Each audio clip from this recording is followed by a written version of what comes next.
우리에게 주신 하나님 말씀 봅니다. 출애굽기 강의 71번째거든요. 자, 대제사장 옷 세 번째 시간입니다. 오늘 제목이 좀 세 가지 내용이 나죠. 겉옷과 폐와 속옷이라는 제목으로 말씀 나옵니다. 자, 대제사장 옷 오늘 마지막인데요. 세 번에 거쳐서 우리가 첫 번째는 주로 에봇에 대해서 살펴봤고요. 두 번째는 지난주 판결 흉패 기억하십니까? 우림과 둠밈 한 개 판결 흉패 살펴보고 오늘 이제 나머지 부분인데 물론 더 추가한다면 관, 띠 뭐 이런 것까지 다 포함되는 내용이 담겨져 있습니다. 한번 그림을 올려줘 보실래요? 자, 이제 거의 외울 정도가 되지 않으셨나 생각이 듭니다. 이게 대제사장 옷인데 눈에 드러난 위에 우리가 두건이죠. 간이라고 하는 것. 그다음에 폐가 있죠. 여호와께 성결 오늘 살펴볼 겁니다. 이마에 여호와께 성결이 있고 어깨는 견대가 있습니다. 홈한 옷 고정시켜주는 것이죠. 판결흉패가 맨 보이는 거 12개 이 보석이 12지파 이름이 쓰여져 있고 그 안에 주머니가 있어서 그 주머니 안에 우린 둠밈이 있었어요. 그죠? 하나님께 판결을 구할 때 제사장들이 우린과 둠밈을 이용해서 하나님 뜻을 알아내는 하나님 뜻을 묻는 그런 도구가 있었고요. 그 앞에 있는 것이 우리가 흔히 에봇입니다. 가장 중요한 에봇이죠. 화려한 앞치마인데 뒤에도 있다고 말씀드렸어요. 에봇이고요. 첫 시간에 살펴본 그 다음에 청색으로 되어 있는 것이 겉옷이에요. 오늘 가장 살펴볼 겉옷, 청색의 겉옷이고요. 겉옷에는 밑에 이제 성류와 금방울이 달려 있는 걸 볼 수 있을 겁니다. 맨 마지막 밑에 흰 옷이 속옷, 겉옷입니다. 속옷, 참 속옷, 흰 옷이 속옷이, 팔에 있는 것도 속옷이고 여러분 보이지 않는 것이 있다면 그 안에 고이라는 오늘 이 바지라고 나오는데요. 속바지라고 고이가 감춰져 있죠. 보이지는 않죠. 그렇게 오늘 대제사장이 입는 옷을 살펴봤습니다. 자, 오늘 근데 겉옷 살펴볼 것이고요. 두 번째 속옷, 그 다음에 폐, 여호와께 성의 폐, 이 세 가지를 살펴보려고 합니다. 자, 오늘 31절에 이렇게 시작하고 있습니다. 너는 에봇 받친 겉옷을 전부 청색으로 하되. 자, 겉옷을 만드는데 자, 겉옷과 붙어 있는 게 이 에봇이잖아. 에봇 안에 겉옷이고 겉옷 안에 속옷이잖아요. 자, 이 겉옷은 청색으로 만들어라. 색깔은 표시되는데 재료는 나오지 않아요. 재료는 뭘로 만들어 나오지 않지만 하도 많이 지금 다른 에봇도 그랬고 가늘게꼰 배실로 청색, 자청색, 자색, 가늘게꼰 배실로 만들어라. 이게 대부분 기본적인 재료였기 때문에 흰색이었기 때문에 가늘게꼰 배실로 만들었을 것이다. 이렇게 추측해 볼 수 있습니다. 자, 32절 내용은 자, 여기 이제 이 구멍을 뚫어서 이렇게 옷을 내리게 되잖아요. 속옷은요. 이렇게 위에서 통으로 짜서 통으로 입는 것입니다. 우리처럼 이렇게 자꾸를 만드는 게 아니고요. 통으로 짜 입는데 오늘 구멍을 내라는 거예요. 어깨 두 사이에 들어갈 구멍을 내고 그 주위에 갑옷깃같이 깃을 짜서 찢어지지 않게 하라. 섬세하게 요 틀어지기 쉽잖아요. 풀어지기 쉽고 하니까 여기에 깃을 만들어서 찢어지지 않도록 뜯어지지 않도록 하라. 하나님 굉장히 섬세하게 말씀하세요. 정말 디자이너 최고의 디자이너 하나님이 오늘 대제사장 옷을 만드시고 계세요. 옷 매무시가 참 중요하잖아요. 그러니까 이렇게 동그랗게 통을 짤 수 있도록 그렇게 겉옷을 만들라는 것입니다. 자, 오늘 근데 핵심은 이 겉옷에 달려 있는 이 맨 밑에 겉옷에 달려 있는 맨 밑에 이 금방울과 석류 모양이에요. 우리가 판결 흉패의 가장 중요한 게 안에 우림과 둠밈이었잖아요. 그죠? 비밀 무기죠, 여러분. 그것처럼 겉옷에는 맨 밑에 저 끝자락에 금방울과 석류가 달려 있습니다. 올려줘 볼래요? 이게 겉옷이고 여러분, 이 겉옷이 이 청색이 겉옷인데 그 밑에 이렇게 금방울과 석류가 달려 있습니다. 그죠? 달려 있고요. 자, 어떻게 달리는지 그 다음 그림도 한번 보여줘 볼래요? 그림이 이렇게 달려 있습니다. 금방울 하나, 석류 하나, 금방울 하나, 석류 하나 이렇게 석류 모양이지요. 이렇게 달려 있습니다. 여기 마지막 끝에 겉옷 끝에 달려 있는 모양이에요. 그래서 딸랑딸랑 소리가 나게 되어 있죠. 자, 33절이 좀 정확히 표현되어 있는데요. 그 옷 가장자리 돌아가며 청색, 자색, 홍색 실로 석류를 수놓아 금방울로 간격을 두어 달되 그 옷 가장자리로 돌아가며 한 금방울 한 석류, 한 금방울 한 석류가 되게 하라. 이렇게 반복적으로 33절의 말씀으로 또 34절 다시 한번 한 석류, 한 금방울, 한 석류, 한 금방울 이렇게 만들어라 이렇게 말씀합니다. 여러분 여기서 제사장이 입는 이 겉옷의 끝 부분이에요. 끝 부분에 가장자리에 이렇게 실로 석류 모양 석류를 다는 건 아니고요. 석류 모양의 이게 모양을 만들어서 짜나 수로 레이스 달듯이 수를 놓으라는 것이고, 그 옆에는 순금으로 만든 금방울을 다는 거예요. 굉장히 뭐 어울릴까 하는데 그렇게 하나님 어쨌든 만들라고 하십니다. 그런 의미에서 여러분, 옷 그러면 시각적인 게 중요하잖아요. 매무시가 중요하고 시각인데, 오늘 저 금방울을 닮으로 청각이 동원돼요. 이 대제사장 옷에는 청각이 동원되고 있다. 딸랑딸랑 소리가 나죠. 여러분, 대제사장이 옷 입고 움직일 때마다 소리가 나는 것이요. 움직일 때마다 소리가 나는 것입니다. 이건 그런 의미에서 장식용이 아닙니다. 여러분, 장식용이면 그렇게 시끄럽지요, 여러분. 장식용이 아니라 하나님 앞에 나갈 때 소리를 내게 하신 거예요. 그러니까 제사장이 하나님 앞에 나갈 때마다 소리를 내게 한 것입니다. 그러니까 소리가 들려야 돼요. 자, 35절에 이렇게 말씀합니다. 이건 읽어봅시다. 시작. 아론이 입고 여호와를 섬기러 성소에 들어갈 때와 성소에서 나올 때 그 소리가 들릴 것이라, 그리하면 그가 죽지 아니하리라. 아멘. 이 말씀 여러분 뭔가 탁 들어와요? 소리가 들리는데 그리하면 그가 죽지 아니하리라. 인과관계가 없어요. 죽지 않는 것과 금방울 소리랑 뭔가 인과관계가 없는데, 이건 유추 해석할 수밖에 없는 거예요. 뭔가 이 사이에 중요한 인과관계가 있을 터인데, 갑자기 한 방울 석류 달게 하라 해놓고 소리가 들릴 것이 해놓고 그리하면 죽지 아니하리라. 사실 좀 이해하기 어려운 문장이지요. 그러나 한 가지 분명한 것은 유추 해석해 보면 이 분명히 소리가 계속 들릴 터인데, 제사장이 움직일 때마다 그러니까 그 소리는 결국 그가 죽지 아니하는 것은, 이게 하나 일종의 경고음이구나. 하나님 앞에 나갈 때 거룩함을 범하지 않도록. 거룩함을 범하면 죽잖아요. 우리가 하나님의 면전인데, 지금 이 성전에 지성소에 들어가는 것은 결국 하나님의 거룩함을 범하지 않도록 경각심을 가지도록 계속 딸랑딸랑 울리게 하는 것이죠. 대제사장 자신에게도 울리게 하는 것이고, 이 안에 성전 안에서 성막 안에 듣는 일반 대제사장도 그렇고, 저 바깥에 제사를 기다리는 일반 백성들에게도 딸랑딸랑 소리가 들린다는 거예요. 경고음을 듣는 것이죠. 지금 대제사장이 우리의 죄를 가지고 하나님 앞에 나가고 있구나. 백성들도 듣고 안에 있는 제사장들도 듣고 자기 자신도 듣는 것이에요. 일종의 경고음입니다. 거룩함을 범하지 말라. 왜냐하면 거룩함을 범하면 죽는 것이니까. 여러분, 특히 구약 성경에 죄인들이 나가면 결국 죽잖아요. 그러니까 죽음을 면할 수 있도록 거룩함을 범하여 죽지 않도록 경고음을 울리도록 대제사장 겉옷에 이 금방울을 달았다, 이렇게 생각해 볼 수 있습니다. 그러고 보면 여러분, 금방울의 의미를 생각해 보면 하나님의 위엄 있는 임자 앞에 두렵고 떨림으로 나가는 경고음이죠. 두렵고 떨림으로. 여러분, 유대 전승에 하면 이 금방울 개수가 36개라는 사람도 있고요, 많게는 72개까지 있었다. 어마어마한 숫자예요. 36에서 72개까지 있었다고 유대 전승에 기록되어 있습니다. 얼마나 소리가 컸겠어요. 그리고 저 성막 안에 들어가면, 우리 지성소 앞에 나갈 때 그 벽이 널판에다 금으로 이렇게 금으로 입힌 거잖아요. 금을 입힌 거니까 엄청 소리가 잘 울립니다. 그러니까 대제사장 가서 딸랑딸랑 움직일 때마다 소리가 크게 들렸을 거예요. 여러분, 그 얼마나 두려웠을까. 하나님 앞에 나갈 때 얼마나 두려웠을까 하는 것이에요. 사실 이스라엘 백성들의 죄를 다 짊어지고 대제사장이 지성소에 1년에 한 번 들어가는 것이거든요. 그럴 때 그 나가는 그 마음을 준비시키는 경고음이라 볼 수 있죠. 두렵고 떨림으로. 그래서 거룩함을 범하지 못하도록. 근데 그건 대제사장 자신뿐만 아니라 백성들이나 성막 안에 있는 제사장, 일반 제사장들까지도 그것을 듣게 하신 것입니다. 근데 여러분, 재미있는 것은 유대 전승에 하면 이 금방울 소리는 백성들을 유혹하여 죄짓게 하는, 그리고 괴롭히는 사탄의 세력에 경고해서 이들을 온전히 몰아내는 효과가 있다고 믿고 있어요, 유대인들은. 왜냐하면 이것은 성경 창세기 4장 7절에 보면 이런 말씀이 나옵니다. 네가 선을 행하면 어찌 낯을 들지 못하겠느냐? 선을 행하지 아니하면 네 죄가 문 앞에 엎드려 있느니라. 죄가 너를 원하는 너는 죄를 다스릴지니라. 유대인들은 이 구절 때문에 죄가 성전 그 문지방에 있다고 봐요. 문지방에 죄가 있다고, 이 마귀가 사단이 있다고 생각하고 딸랑딸랑 움직이면 마귀가 떠난다고 생각하는 것이죠. 이 경고음이 울리면 떠나간다.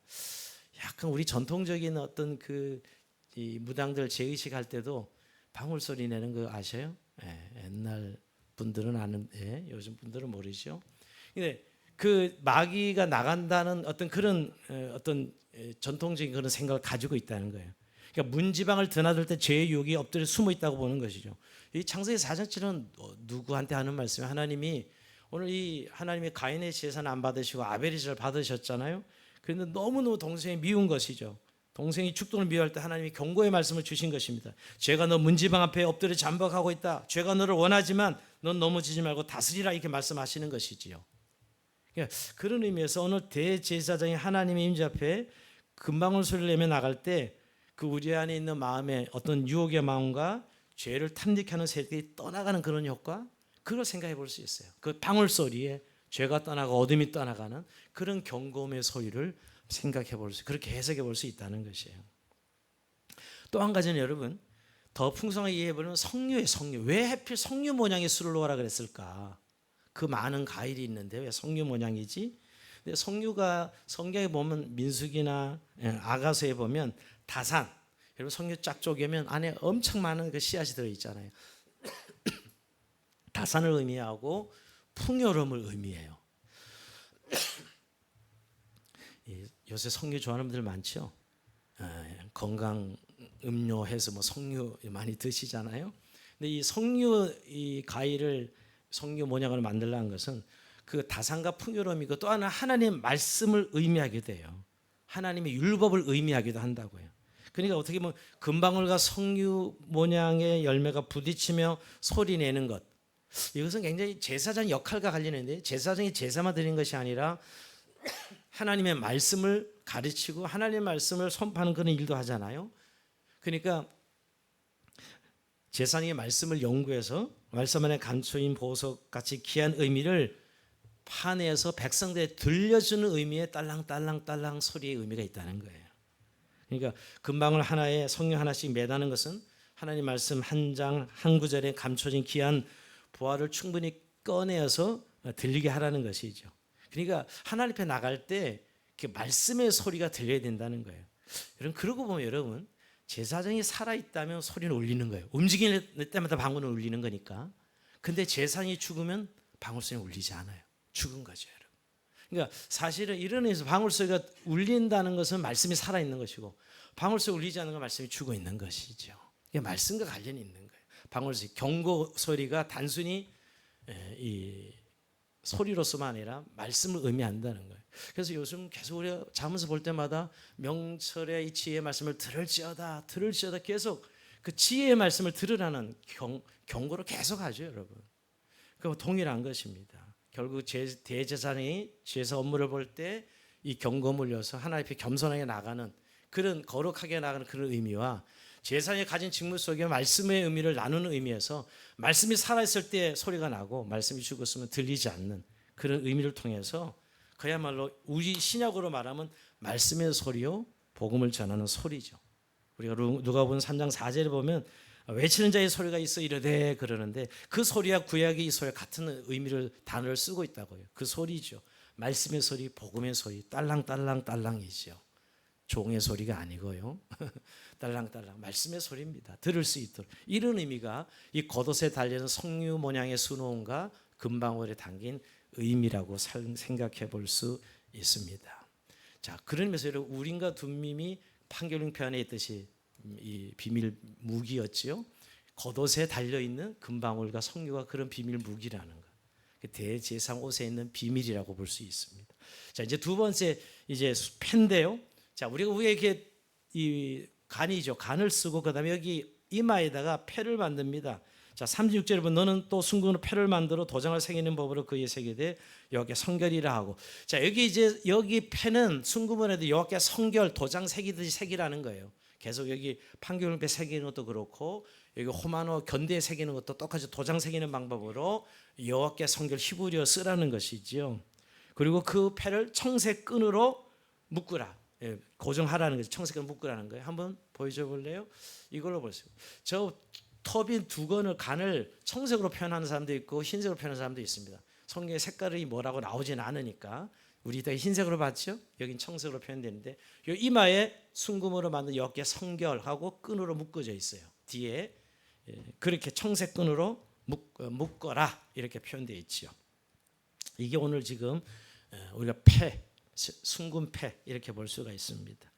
근데 여러분 이게 뭘까? 왜 여호와께 성결한 글자를 폐를 만들라 했을까? 이건 대제사장의 사명을 말하는 표현입니다.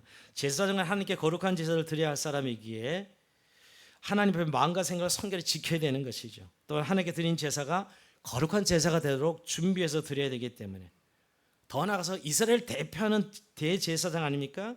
그러니까 상징적인 것이죠. 그래서 이스라엘을 거룩하게 인도한다는 측면에서도 여호와께 성결 이렇게 쓰는 것입니다. 성결이 무슨 뜻이에요? 구별이라는 뜻입니다. 여호와께 구별한다는 뜻입니다. 결국 이 폐 이마에 붙인 이 폐야말로 여호와께 성결이야말로 이 대제사장의 사명이요, 직분이요, 위임된 자기 위치란 사실을 알게 돼요. 이것 때문에 제사장 역할을 하는 것이죠, 여러분. 여러분 군인 모자에는 계급장이 달려 있습니다. 근데 군인 모자에 계급장이 없는 모자 아무 의미 없죠, 여러분. 군인은 계급으로 관계를 맺는 거예요. 모자를 탁 쓰면 계급이 나타나면 그 관계가 결정되는 것이죠. 근데 계급장 띄고 한번 붙자. 뭐 가끔 군대에서 말해 계급장 띄고 붙자 그러는데 그럼 군인이 아닙니다, 여러분. 그죠? 계급장 띄면 계급이 있어야 군인 관계니까 그 군인의 신분을 계급으로 그 자기 위치를 말해 주듯이 여호와께 성결 이 폐 쓴 글자 때문에 제사장의 사명이 분명히 드러나는 것이에요. 38절이 그 내용이 나옵니다. 38절 같이 읽어봅니다. 시작. 이 패를 아론의 이마에 두어 그가 이스라엘 자손이 거룩하게 드리는 성물과 관련된 죄책을 담당하게 하라. 그 패가 아론의 이마에 늘 있으므로 그 성물을 여호와께서 받으시게 되리라. 아멘. 여기 굉장히 중요한 말씀이에요. 왜 여호와께 성결을 붙여서 나가야 되느냐? 오늘 좀 더 한 번 더 설명하고 있는 거예요. 그의 사명이라고 지금 설명했는데 더 나아가서 거룩하게 된 성물과 관련된 죄책을 담당하게 하라. 여러분 대제사 이스라엘 백성 죄를 가지고 나가거든. 근데 그 죄를 가지고 나간다는 뭐야? 짐승의 피와 짐승의 이 제물을 하나님 앞에 들고 나가잖아요. 그 제물이 이 여호와께 성결이라는 쓴 것 때문에 받아지게 된다는 거예요. 그 말씀입니다. 성물을 여호와께서 받으시게 되리라. 여호와께 성결이라는 이 쓴 걸 가지고 대제사에 나가기 때문에 그것을 하나님 기쁘시게 받으신다라는 뜻입니다. 여러분 대제사에 하나님이 어떻게 감히 나갈 수 있어요? 대제사장도 죄인인데 그나마 스스로 성결하여 여호와께 성결이라는 이 패를 달고 내가 이런 직분자이기 때문에 나갑니다 하고 붙이고 나가는 것이죠, 여러분. 그러고 보면 여러분 우리가 신약에 예수님의 칭의 우리가 그리스도의 의를 덧입어 우리의 죄를 사함받고 용서받았잖아요. 우리가 뭐 사실은 죄가 없어지는 거예요? 아닙니다. 우리는 그대로 죄 있어요. 그런데도 불구하고 예수님이 그리스도의 의가 우리에게 전가되어서 의롭다함을 입었잖아요. 그거 똑같은 거예요. 이 여호와께 성결 이것 때문에 이 백성들의 죄의 죄물을 들고 나갈 수 있듯이 우리가 또한 예수 그리스도의 의를 전가받아서 하나님 앞에 담대 나갈 수 있게 되었잖아요. 우리는 사실은 하나님의 그리스도의 의가 아니에요. 우리가 감히 어떻게 하나님 앞에 나갈 수 있어요? 그 자리에 즉사하는 것이죠, 여러분.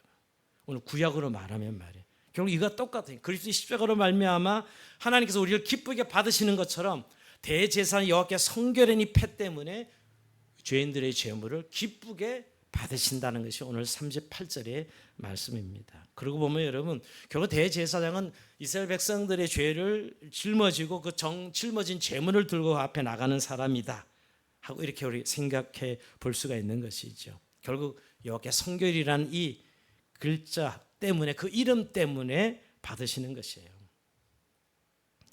결국 그 모든 성물과 모든 이스라엘 백성의 죄를 결국 대제사에 안고 나갔을 때 여호와께 성결이라는 구별된 사람이기에 그 제사를 받으시는 것. 결국 여러분 대제사장에 오실 예수 그리스도를 말하는 것이죠, 여러분.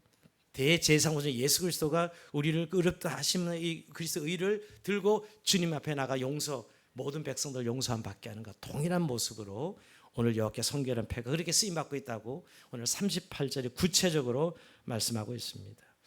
여러분 그렇고 보면 거룩의 본질은 우리의 노력과 애씀이 아니에요. 사실 그리스도의 피잖아요. 여호와께 성결이란 뭐 대제사장 자신도 죄인이지 뭐 별거 있어요 사실은.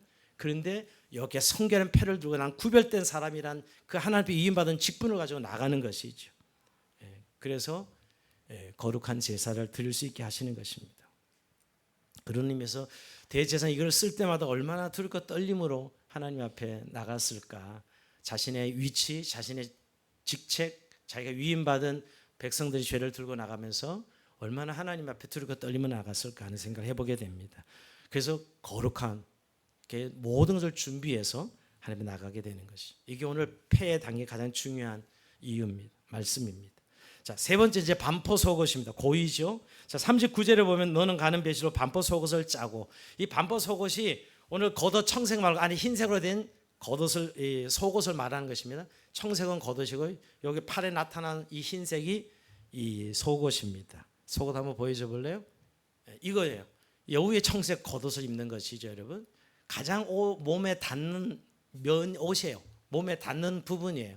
이것도 띠를 만들어서 헐렁이지 않도록, 왔다 갔다 하지 않도록 저 띠를 만들라고 말씀하고 있습니다. 40절에 띠를 만들며 이렇게 말씀하고 있죠. 이것도 역시 가늘게 짠 배실로 만들고요.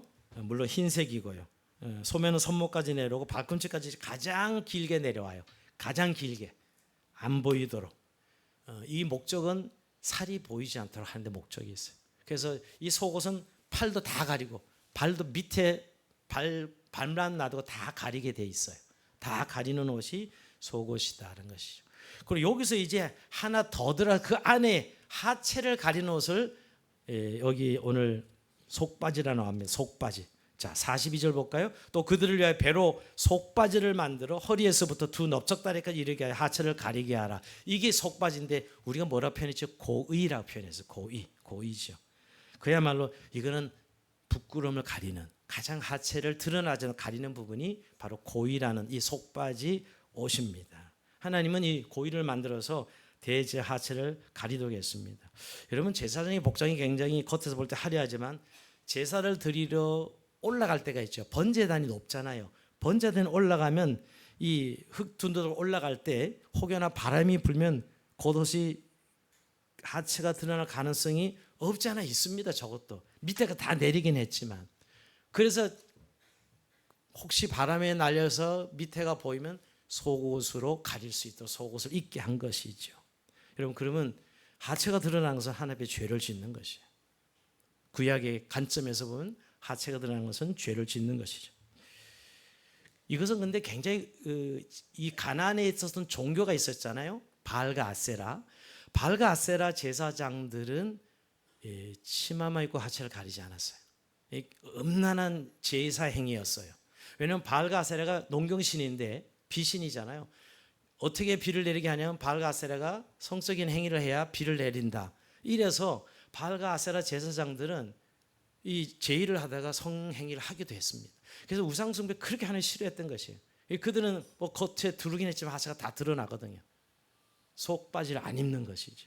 그래서 오늘 이거 대조적으로 대제사라는 것은 속바지를 입혀서 완전히 가리도록, 보이지 않도록 하게 하셨다는 거예요.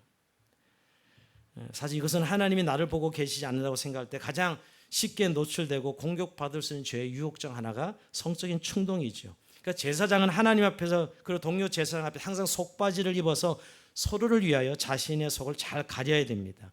그래서 그런 성적인 범죄가 일어나지 않도록 하나님 앞에 성결을 유지하기 위해서 바로 속옷과 속바지 고의를 입혔다라고 생각하면 됩니다. 여러분, 정말 그런 일이 있었죠. 사무엘 아들들이 여러분 해막에 수정된 여인을 범하는, 겁탈하고 범하는 이런 죄가 있었잖아요. 그 다 그런, 원래 이 제의를 하는 이런 부분이 흥분적인 이런 부분이 있고 그런 성적인 충동을 받을 수도 있는 그런 부분이거든요. 그래서 그런 부분을 철두철미하게 가리는 것이 속옷과 바로 고의였다라고 생각합니다. 여러분, 하체 문제 나오면 노아도 그랬어요. 여러분, 노아를 보면 홍수에 이 땅에 사람이 살지 않고 혼자 있을 때 포도주 먹고 농사가 잘 되고 취해가지고 하체를 다 드러내고 누웠다가 그 가정에 비극이 임하지 않습니까? 그와 동일한 것이. 그래서 오늘 이 속옷의 의미는 하체를 가려서 부끄러운 부분이 드러나지 않도록 하는 것이지요. 저는 그러면서 지금도 우리가 이 옷을 할 때 하나님이 하체를 드러나지 않도록 하라 하는 의미가 지금도 저는 유효한 교훈이라고 생각이 듭니다. 우리가 옷을 예쁘게 만들고 참 매무시게 만드는 건 중요하지만 노출이 너무 심한 옷, 이것은 자식이 자신은 자유다 생각을 이해할지 몰라도 다른 사람에게 만약에 그런 성적 충동을 일으키게 한다면 노출은 자제돼야 되죠. 나는 뭐 아무 상관 내 자유다라고 할지 몰라도 그걸 보는 사람들이 그런 유혹을 받을 수 있다면 그리스도인에서 한번 생각해 볼 수 있는 문제죠. 오늘 이 결국 속옷과 속바지가 하체를 가리도록 해서 결국 죽지 않게 하라 이렇게까지 말씀하거든요. 죽지 않도록 하라. 그러니까 거룩을 범하면 죽음이 오기 때문에 그 하체를 가려서 거룩함을 유지하고 지키도록 하라 이렇게 말씀하는 겁니다. 저는 이거 묵상하면서 요즘 우리가 옷을 만드는 것도 실용주의, 개인 자유주의 시대가 되어서 뭐 노출을 하든 내 개성이지. 뭐 한 달 전에 뭐 이 오토바이 타는 이 비키니 입고 오토바이 타고 다니는 이게 사진이 올라온 걸 보면서 뭐 내가 내 자유인데 비키니 입고 오토바이 타면 뭔 관계 상관이냐. 마음껏 즐겨라. 뭐 이런 식으로 썼다 그러더라고요.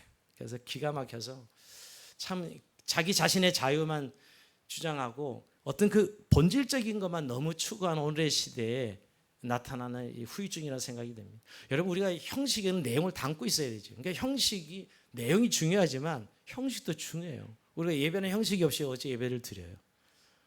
우리가 형식주의에 빠지면 안 되지요.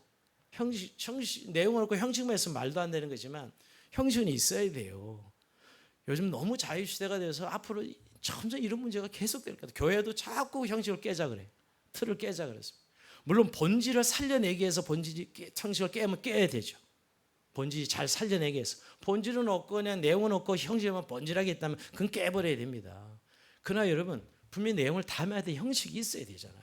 요새 젊은 세대들은 자꾸 이 형식을 자꾸 깨는 것이 마치 우리 시대 정신에 맞다라고 생각하지만 그건 아니에요. 정말 본질을 잘 담아낼 수 있는 형식도 너무너무 중요하다는 거. 하나님은 오늘 율법적인 것 같지만 하체를 가려서 거룩함을 유지하도록 하라. 이건 얼마나 중요한 교훈이에요 사실은. 우리에게도 마치 예배도 그렇죠. 우리가 예배 드리고 하는 거 형식 없이 무슨 예배를 드려요. 누가 어떤 분이 그러더라고요. 식기도 아이고 뭐 형식적으로 맨날 하냐고. 그래서 저도 형식적으로 하는 것은 그 좀 문제가 있다고 생각해요. 식기도를. 그러나 여러분 식기도할 때 하나 앞에 감사함으로 하는 그 예배자로 식기도의 감사의 마음을 내 마음을 드리는 건 얼마나 중요합니까? 그러니까 그거 형식 하지 말자 이런 식으로 너무 형식을 자꾸 깨는 오늘 시대 속에서 오늘 이 율법의 말씀을 우리에게 다시 한번 거룩함을 유지하기 위해서 우리가 어떤 형식을 가져야 될 것인가 고민해 봐야 될 거라고 생각이 됩니다. 즉 내용을 잘 담아내는 형식이 우리에게 너무너무 중요하다. 깨는 데만 있는 것이 아니고 내용을 잘 담아내는 형식이 필요하다는 것을 깨닫게 됩니다. 자, 오늘 말씀을 정리하면서 여러분 오늘 겉옷, 폐와 간, 그다음에 세 번째 속옷과 고의를 살펴봤는데요. 결국 이 옷은 예수 그리스도를 드러내는 것이죠. 이 대제사장이 결국 앞으로 오실 예수 그리스도를 예표하는 것 아니겠어요? 지지난주 계속 살펴봤는데요. 오늘 좀 더 근데 더 한 걸음 나서 구체적인 교훈이 있습니다. 오늘 겉옷과 속옷을 볼 때 공통점이 있죠. 여러분 어떤 공통점이 있죠? 하나님에 나아갈 때 이 죽지 않게 하라는 거예요. 35절에 방울소리 딸랑딸랑 겉옷에 달린 방울소리 때문에 죽지 않게 하라 말씀이 있었죠. 자, 그리고 속옷 고의를 말씀하시면서 43절에 아론과 그의 아들들이 해막에 들어갈 때나 제내 가까이에 거룩한 섬길 때에 그들 이바의 죄를 짊어진 채 죽지 아니하리니 다 죽음과 관련되어 있어요. 금방울 울릴 겉옷도 그렇고 속옷도 그랬어요. 자, 여러분 하체를 가려 죽지 않게 하라는 것입니다. 즉 하나님 앞에 나갈 땐 거룩해야 된다는 거예요. 이게 오늘 중요한 교훈이죠. 죽지 않게 하라고 두 번이나 오늘 겉옷도 그렇고 속옷도 그렇습니다. 하나님 앞에 나갈 땐 거룩해야 된다는 것이죠. 하나님 앞에서는 죄가 용납되지 않습니다. 죄는 용납되고 받아들일 수가 없는 것이에요. 구약에 죄인이 하나님 앞에 나가면 죽음을 의미합니다. 그래서 죄는 가려야 돼요. 덮어져야 되죠. 이런 개성 겉옷이 속옷이 가리는 거예요. 덮는 거예요. 우리의 부끄러움이 죄가 드러나지 않도록 하는 것입니다. 그래서 하나님이 거룩하면 우리가 죽지 않는 것이지요. 근데 하나님이 앞으로 오실 대제사장이 예수 그리스도의 의의 옷을 완벽하게 덧입혀 주셔서 완벽하게 가려줘서 우리가 담대히 언제나 아무 때나 지금 담대히 흔히 보좌 앞에 나갈 수 있게 된 거예요. 그리스도의 보혈로 정가된 의의 옷을 입고 나가게 해주신 것이죠. 오늘 이 제사장소 공부하는 이유는 구약을 공부하는 바로 이겁니다. 그리스도의 옷을 입고 우리가 지금은 언제나 어느 때나 담대히 보좌 앞에 그리스도의 의의 옷이 우리의 모든 죄와 어둠을 싹 가려주신 것입니다. 그래서 우리가 담대히 나갈 수 있는 것입니다. 우리가 죄가 없어서도 아니고요. 죄인이 아니라서도 아닙니다. 우리가 예수 오래 믿으면 내가 굉장히 의롭다고 생각하는데 의외로 많더라고요. 아니요. 한꺼번에 여러분 다 똑같은 지저분한 죄인들입니다. 우리 안을 열어보면 여러분. 그런데도 불구하고 하나님이 나갈 수 있게 하신 것은 그리스도의 의의 옷을 완벽하게 덧입혀서 우리의 죄를 다 가려주신 것이. 그래서 여러분, 우리 하나님 앞에 나갈 땐 거룩의 옷, 예수의 옷을 입고 하나님 앞에 나가는 것입니다. 주님은 이제 거룩의 옷을 우리에게 입혀주고 그리스도의 의의 옷을 입혀주시고 우리 보고 거룩하라 하십니다. 임의 주명에 우리를 거룩의 옷을 입혀주시고 내가 거룩하니 너희 거룩하라 이렇게 말씀하고 있죠. 이 거룩이 뭐라 그랬죠 아까요? 구별입니다. 구별시켰다는 의미예요. 어떻게 구별시키는 거예요? 예수로 옷 입고 살아가라는 것이에요. 그러니까 예수로 옷 입는 게 거룩입니다. 여러분, 거룩 그러면 뭐가 거룩이세요? 담배 안 피는 거? 술 안 먹는 거? 이런 게 거룩입니까? 물론 우리가 경건하게 사는 그런 게 필요하지요, 여러분. 그런데 본질적으로 여러분, 그런 도덕적인 것이 거룩이 아니에요. 거룩은 예수로 옷 입는 게 거룩이에요. 예수로 옷을 입는 게 거룩이라고요. 여러분, 여기서 도덕적 완벽함을 말하는 게 아닙니다. 천사처럼 되는 것도 아니에요. 우리가 예수 믿는다고 천사처럼 돼요? 안 돼요. 그리고 완벽해지지도 않습니다. 근데 예수 믿으면 완벽주의자들 꽤 많습니다. 예수 오래 믿으면 자꾸 완벽주의로 가요. 근데 절대 완벽해지지도 않고요. 완벽하지도 않습니다, 우리는. 그런데 우리가 하나님 앞에 그렇게 나갈 수 있는 것은 거룩에는 옷을 입혀주시는 것이죠. 근데 여러분, 이 거룩에는 옷을 입는 것이 세상과 우리가 다름이에요. 우리가 거룩은 뭔가 우리가 더 세상보다 잘 살아야지 이런 생각들을 많이 하시는데 그 거룩은 예수로 옷 입는 게 본질이라고요. 예수로 살고 예수로 말하고 예수로 살아가는 것, 이게 거룩이에요. 저는 그래서 거룩을 다른 의미로 다름이죠. 세상에는 우리가 다르게 살아가는 이유가 거룩인데 다름이에요. 다름. 정말 이것을 확신하고 있냐고요. 예수로 옷을 입고 사는 것이 다름이고 거룩입니다. 우리가 예수로 산다는 말 아직도 추상적으로 들리십니까? 예수님으로 살아가는 것, 우리가 예수의 이름으로 살아가고 예수로 살아가는 것이 거룩이에요. 우리가 흔히 담배 안 피우고 술 안 먹고 뭐 이런 잔잔한 그런 도움이 되는 그런 경건주의 운동만 할 때가 많은데 정말 중요한 것은 정말 내가 예수로 살아가고 있는가예요. 옷으로 옷 입혀 주셨는데 옷으로. 그래서 담대 하나님 앞에 나가게 해주셨는데 예수로 살고 있는가 하는 것입니다. 여러분, 그것을 뭐에서 또 한번 볼 필요는 우리가 폐할 때 여기에 성결을 했잖아요. 이마에 있습니다. 이마. 근데 요한계시록에 보면 요한계시록 14장 1절에 보면 또 내가 보니 보라 어린 양이 시온산에 섰고 그와 함께 14만 4천이 서 있는데 그들이 이마에는 어린 양의 이름과 그 아버지 이름을 쓴 것이 있더라. 이마에 어린 양의 이름과 아버지 이름이 써 있다 그래요. 이마에 있다는 의미가 있어요. 그러니까 하나님께서 우리의 구원을 인친다 할 때 이마에 인친다 표현하고 있죠. 여호와께 성결 이것 때문에 대제사장 하나님 앞에 나갈 수 있게 되었잖아요. 이것처럼 이 우리의 구원의 인치심 때문에 우리가 하나님의 백성이 된 것이에요. 물론 우리의 이마에 어린 양 이름이 써 있지는 않습니다. 그냥 영적으로 그렇다는 거예요. 여러분, 그 14만 4천이 있는데 그들의 이마에는 어린 양의 이름과 그 아버지 이름이 쓴 것이 있더라 그랬어요. 근데 적그리스도들은 보면 대적하는 자들은 이마에 짐승의 표를 받죠. 짐승의 표를 받아. 이마에 짐승의 표를 받고 어린 양의 이름을 쓰인 표를 받는 두 가지 차이가 있는 것이죠. 근데 이것을 신약에 오면 바울이 성도가 받은 표를 약속의 성령으로 인치심을 받았다 이렇게 표현하고 있어요. 죄인이 구원의 복음을 듣고 예수를 믿을 때 하나님의 성령의 인치심으로 구원의 징표를 삼으신다는 거예요. 그러니까 성도는 모두가 보이지 않는 여호와께 성결이라는 이 표를 달고 있다니까요. 어린 양의 이름 말이에요. 제가 왜 이걸 강조하냐면 결국 우리가 예수로 살아가는 사람입니다 하는 게 다 드러나 있는 거예요. 군인이 계급장을 딱 뜨고 나면 3스타, 2스타 그 사람의 직업이 나타나듯이 우리도 저 사람은 예수 믿는 사람, 예수로 살아가는 사람이야 라는 구원의 인치심이 있다는 거죠. 이게 어린 양의 표로 말하고 있다는 거예요. 이걸 증명해야 돼요. 이게 우리를 거룩하게 사는 것입니다. 죄를 우리가 사회상 살아가면서 예수로 살아간다는 것을 너무 종교적인 이유로 이해하는 분들이 있고요. 또 너무 도덕적으로 이해하는 분들이 있습니다. 그냥 예수님으로 살아가는 것이죠. 여러분, 정말 세상의 옷을 생각해 보십시오. 비싼 옷을 입을 때 난 돈 있는 사람이야. 또는 난 정말 멋을 부릴 수 있는 사람이야. 드러내는 것이죠. 제복을 입으면 나는 이런 사람이야. 너 알지? 제복의 권위를 가지고 입지요. 여러분, 그렇지 우리가 예수로 옷 입는다는 건 누구로 살아가는지 우리의 신분과 우리의 정체성을 말하는 것이. 예수님 때문에 살아가고 예수님 때문에 말하고 예수님 때문에 우리가 인생을 살아가는 우리의 목적이 하나님의 나라고 이것을 말해주는 것이 예수로 살아가는 것이라. 세상과 정말 다르지 않습니까? 세상은 돈으로 살고 세상은 자기 교만으로 살고 자기 멋으로 살고 하는 세상에 우리가 예수로 살아간다는 것이에요. 이게 오늘 우리가 이마에 여호와께 성결 붙이듯이 이마에 인을 치는 것이라고 성경은 말씀하고 있는 것이죠. 우리 너희가 다르다 하는 그런 의미. 이게 거룩입니다. 그래서 우리가 살아가는 세상에서 어디 언제 어디에서나 결국 예수로 살기 때문에 예배합니다. 예배자가 돼요. 또 어디서나 예수님을 드러내고 선포하는 전도자로 살아가게 됩니다. 또 우리는 어디서나 결국 세상을 살리는 기도를 하게 돼요. 왜? 예수님이 이 땅에서 예수로 살아간다는 게 예수님이 때 하신 일이 뭐예요? 우리를 위해 중보기도 하시고 우리를 위해 말씀을 가르쳐 주시고 하나님을 온전히 따르고 순종하셨잖아요. 예수님이요. 그렇게 예수로 살아가는 것이에요. 여러분, 거룩의 옷은 예수의 옷입니다. 그것은 세상과 우리가 다르게 살아가는 의미지요. 이 옷을 입고 매일매일 승리하는, 정말 주님 이 아침 우리에게 예수의 거룩의 옷을 입혀주셔서 그 성령 능력의 옷을 입혀주셔서 우리 날마다 승리하는 삶을 살게 하려 기도하는 저 여러분의 삶이 되길 주의 이름으로 축원드립니다. 자, 우리 찬송하면서 주님 앞에 기도하시는